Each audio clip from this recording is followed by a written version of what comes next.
Bonjour à tous, dans cette vidéo, donc on va parler de Play to Earn, Move to Earn. C'est très important parce que ça a été très tendance et je pense que ça va revenir tendance d'ici quelques temps. Mais je vais vous donner en fait mon point de vue sur le Move to Earn. Donc, cette vidéo va se décomposer en première étape. Je vais vous expliquer c'est quoi Stephen, comment gagner de l'argent avec Stephen et ensuite on va voir le white paper où je vais vous expliquer la tokenomique de Stephen. Et retenez bien cette chose, la tokenomique du projet Stephen, on va en parler en long et en large. Ensuite, je vais vous expliquer comment fonctionnent les différents play to earn qu'il y a sur le marché. Et je vais terminer par vous donner une recommandation de quel play to earn investir là-dessus. Et juste pour vous dire tout de suite, aucun play to earn ou move to earn sur le marché n'est encore en mesure de fournir ce que je vais vous dire au niveau 3. D'accord? Et c'est une des raisons qui explique pourquoi énormément de play to earn, move to earn chutent et se cassent les dents. La raison, elle va arriver au niveau 3. Donc, restez bien attentifs à cette vidéo. Donc là, d'abord, Stephen, qu'est-ce que c'est? Stephen, c'est tout simplement un move to earn. Ça veut dire que vous allez être payé pour acheter une chaussure qui va valoir entre 50 et 100 dollars. Cette chaussure-là, vous allez l'avoir sur votre téléphone portable et en fait, ils vont pouvoir traquer vos déplacements. C'est-à-dire, à chaque fois que vous allez vous déplacer, vous allez faire un footing ou un running ou un training, tout, automatiquement, ils vont savoir que vous êtes déplacé.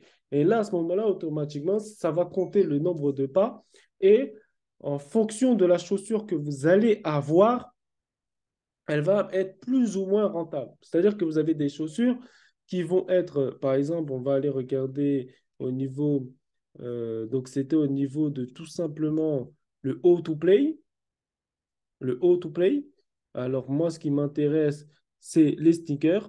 Donc là, vous voyez, il y a différentes chaussures et chaque chaussure, en fait, va avoir une capacité maximum de GST qu'elle va générer.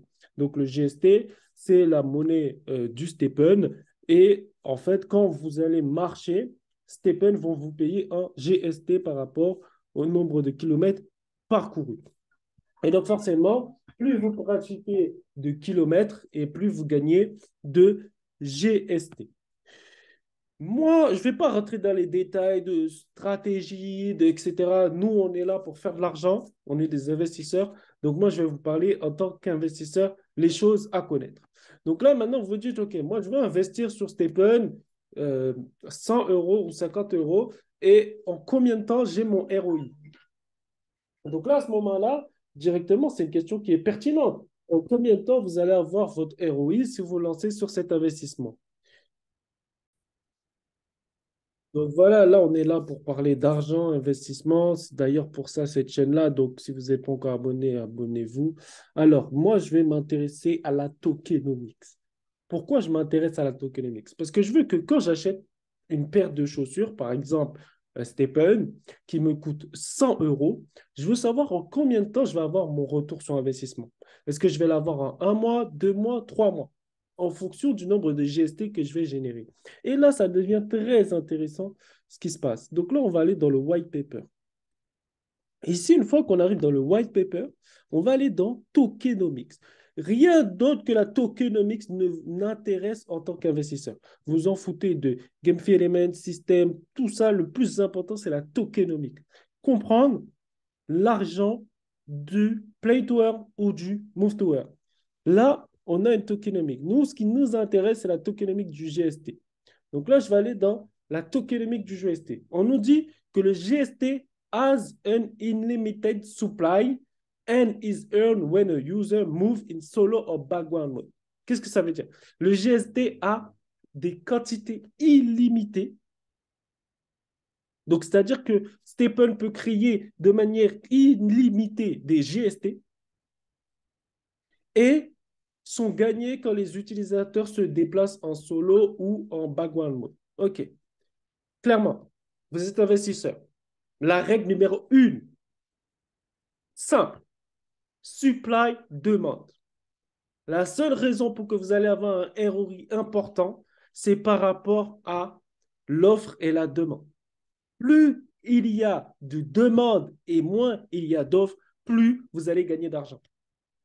D'ailleurs, c'est pour ça que le Bitcoin, ayant une quantité limitée, fait que son prix ne fait que monter. Là, on a un GST où on nous dit supply unlimited. OK, on s'arrête ici. Vous savez d'ores et déjà que vous allez être perdant. C'est même pas la peine de commencer. Vous savez d'ores et déjà que vous allez être perdant. Dès que vous voyez que le supply and earning est unlimited supply, vous savez d'ores et déjà que c'est une monnaie déflationniste. Qu'est-ce qu'une monnaie déflationniste? Eh ben, je vais vous montrer ce que je donne tout simplement le GST, mais vous allez comprendre très vite, hein. Là, on va aller sur le GST.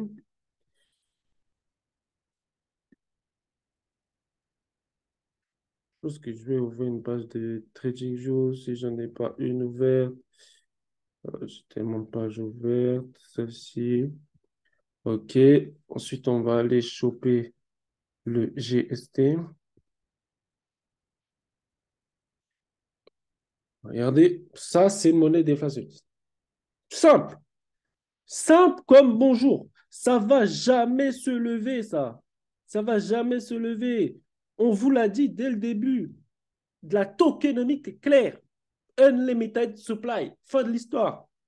Donc, c'est-à-dire que le maximum que vous pouvez avoir, c'est une stabilisation du cours. Le max possible et imaginable, c'est une stabilisation du cours. Si vous avez une stabilisation du cours, tant mieux. OK, là, on voit que dans un mois, ouais, ça commence à se stabiliser. OK. Mais quand on regarde par rapport à ici, GST, Unlimited Supply, c'est bon. Ciao, ça ne m'intéresse pas. Ensuite, il parle du GST Burning Mechanic.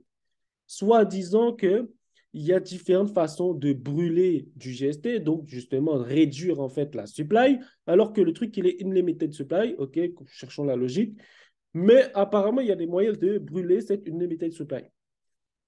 On dit que en mintant des chaussures, en réparant, en augmentant le niveau de vos sneakers, en faisant des trucs d'opening mystery box, etc. Mais tout ça, les chiffres sont là. Ils ont été incapables, malgré tout ce qu'ils sont en train de dire, de maintenir le fait qu'on ait moins de GST créés que de demandes. C'est ça, fin de l'histoire. Est-ce que j'ai plus de demandes que d'offres? Si j'ai plus de demandes que d'offres, le prix augmente. J'ai moins de demandes que d'offres parce qu'il y a tellement d'offres, on te dit, unlimited supply. Donc l'offre est illimitée. Donc, tu auras beau avoir des burnings, les burnings dans tous les move to earn ou tous les play to earn ne sont pas suffisants. OK, bon, bref, passons à autre chose. On va parler du GMT earning. Donc, le GMT earning, c'est le mécanique. Donc, on nous explique que donc on a des pools, de classic pool, Wimbo pool, tout ça. OK, GMT earning, level requirements. OK. Et là, on voit qu'en fait, le GMT, si je regarde tout ce qui va être le burning, on dit que on parle de la supply. Donc là, on voit qu'on a une supply qui est définie. 6 milliards de GMT. Il y a 6 milliards de GMT. OK? On voit que 30% des GMT vont être distribués aux utilisateurs à travers le Move to Earn et la Governance Participation pour assurer la longévité du projet Stephen. Et on voit qu'il y a différentes mécaniques de burn. Donc, que ce soit les NFT, il y aura les burn GMT, différentes choses, etc. Et puis, on a l'additionnel utilité. Mais là, dès que vous voyez ça, que la monnaie, en fait, le supply and earning, en gros, lorsque vous allez courir, en fait, vous allez être payé en GST.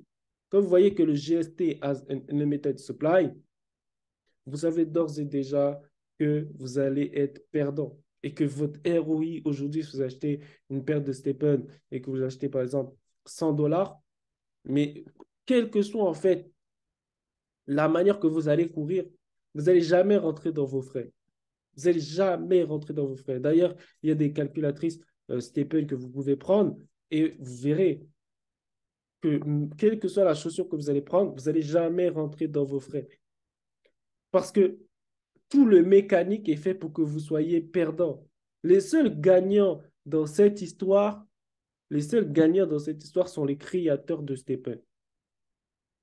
Les utilisateurs de Stephen sont perdants pour la simple et bonne raison qu'on a une supply unlimited. Donc, le fait que ça, c'est problématique. Dès que vous voyez et que vous cherchez la tokenomique d'un projet et que vous voyez que la monnaie qui va être payée dans le jeu a une supply unlimited, vous devez fuir comme la peste. Vous devez fuir comme la peste parce que vous allez perdre. Les seuls gagnants vont être ceux qui vont être au tout début. Au tout début, ils vont être gagnants. Ils vont commencer à gagner des GST. OK, mais parce qu'ils sont arrivés tout au début. Mais plus il y a de joueurs qui vont commencer à rentrer, et plus le GST va s'écrouler, et moins vous allez être rentable. Et jamais vous allez voir que le GST va reprendre la main. Pour la simple et bonne raison que la stratégie de burning qu'ils ont mis ici, cette stratégie-là, les cours techniques et de l'analyse technique ont prouvé que leur burning n'était pas suffisant. Et que leur burning n'a pas pu contenir la quantité de nouveaux utilisateurs qui sont arrivés. Et donc, on a une chute phénoménale du GST et jamais le GST va se relever. Et ça, vous pouvez le remarquer sur tous les play-to-earn.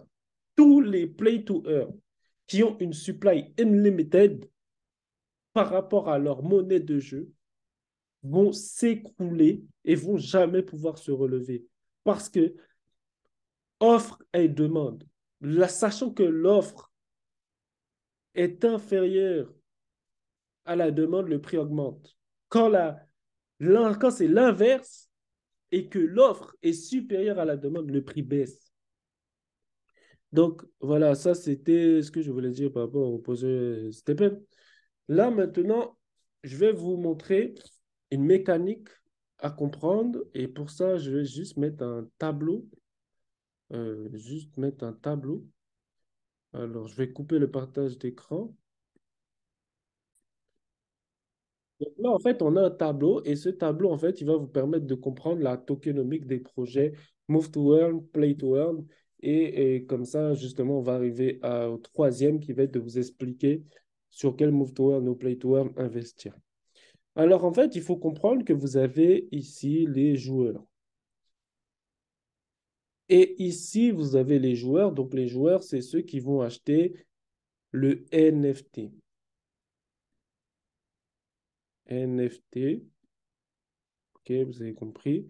Et grâce à cet NFT, ils vont pouvoir aller dans le Web3 et gagner de l'argent.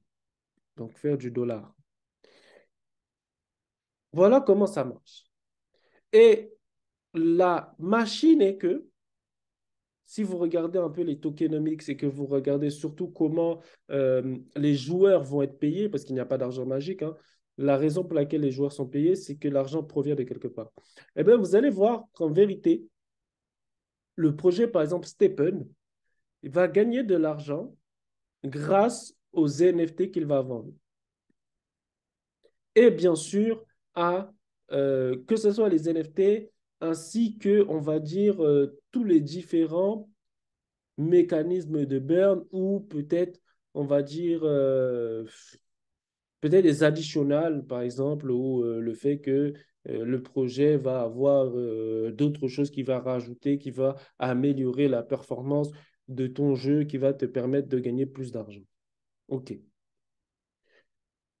Si on voit la circulaire de l'argent, là, quand le projet Stephen, il a gagné de l'argent, à ce moment-là, il va renverser, donc on va dire 30% de ce qu'il gagne va être mis dans l'économie du jeu afin que le jeu puisse payer le propriétaire du NFT. D'accord? Donc, c'est comme ça que ça fonctionne. Le joueur achète des NFT. Grâce à ces NFT, la société réalise de l'argent et une partie de cet argent va être investie dans la tokenomique et dans l'économie du jeu afin que le joueur soit payé. Et là, on voit que c'est 30% par rapport au white paper de Stephen. Donc, admettons que Stephen a vendu pour 1 million de dollars d'NFT. À ce moment-là, Stephen va pouvoir renverser 300 000 dollars en GST. Voilà. Maintenant, il y a un problème. C'est que si demain, on voit l'application Stephen, chaque joueur a besoin que de un seul NFT pour gagner de l'argent.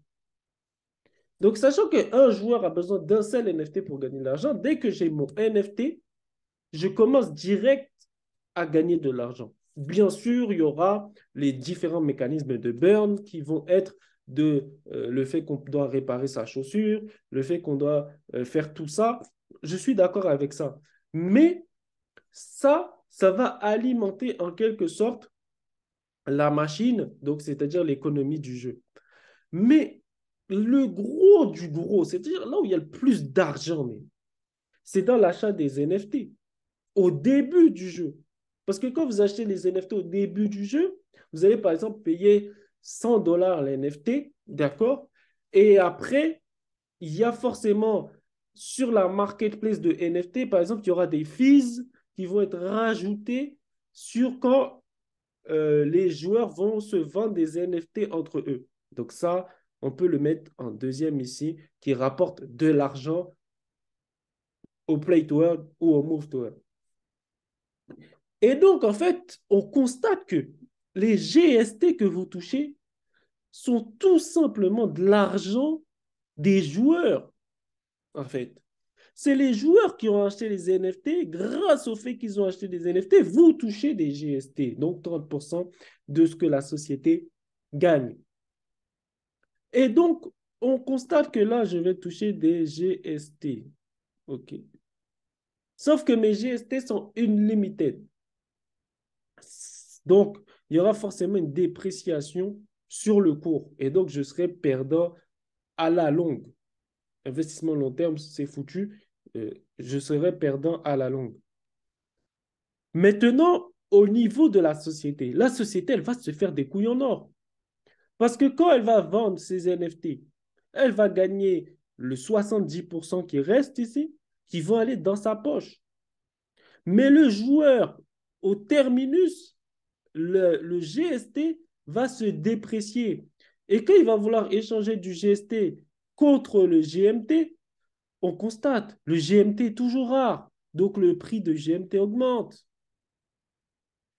Mais le GST, lui, il baisse. Et donc, vous touchez, c'est comme si vous touchez 1 euro aujourd'hui, demain vous touchez 50 centimes, après-demain vous touchez 25 centimes, et ça va baisser, baisser, baisser, baisser encore et encore. Et donc, la seule chose qui augmente, c'est le GMT. Donc, vous, en tant que joueur de ce Play to Earn, la seule façon pour que vraiment vous ayez une appréciation du cours, c'est de vendre vos GST et de les transformer en GMT. C'est la seule façon d'avoir une appréciation du cours. Mais on a une problématique. C'est que si demain, les NFT ne sont plus vendus, c'est-à-dire qu'il n'y a plus de nouveaux joueurs dans la machine qui rentrent, eh bien, si avant j'avais 1 million, donc j'avais 300 000 que je pouvais renverser à mes joueurs, eh bien aujourd'hui, je n'ai plus cette somme d'argent dans ma caisse. Et moins on a de nouveaux joueurs, et plus cette somme diminue dans ma caisse. Et donc, moi, je vais pouvoir reverser de GST, donc de mettre d'économies dans mon jeu. Et donc, c'est pour ça qu'on a énormément de play to earn, de move to earn qui s'écrasent et les gens sont obligés d'aller sur de nouveaux play to earn pour recommencer cette mécanique et cette tokenomique et se rendre compte qu'ils doivent rechanger à nouveau de play to earn, qu'ils doivent arriver parmi les tout premiers parce qu'en fait, c'est que de la tendance, ça ne va pas tenir.